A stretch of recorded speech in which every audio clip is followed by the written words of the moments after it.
Cultivons des espaces pour cultiver le silence et la disponibilité d'entrer à la suite du Christ, plus profondément dans l'intimité du Père, pour reposer en lui. Nos cœurs, jour après jour, se préparent à recevoir la joie de Dieu, jaillie de la résurrection. La foi chrétienne est un mystère d'allégresse. Dieu vient sauver son peuple et lui offrir sa joie éternelle.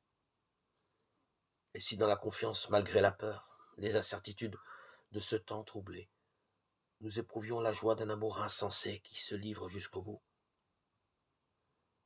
cette joie nous porte.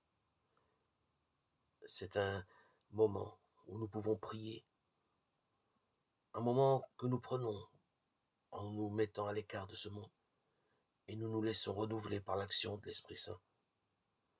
Nous nous laissons transformer de plus en plus, non pas en construisant avec nos propres forces une tour de Babel pour atteindre par nous-mêmes la hauteur de Dieu, mais en accueillant librement et humblement le don divin qui nous est offert. La vacuité de nos efforts, de nos solutions et résolutions pourrait parfois nous décourager.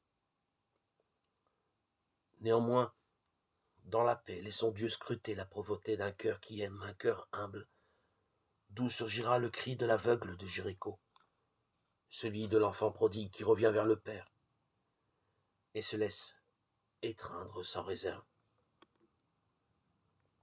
Alors, avec une joyeuse gratitude, montons résolument à Jérusalem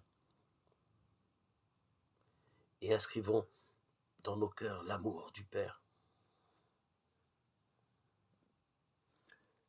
qui ne demande qu'à se donner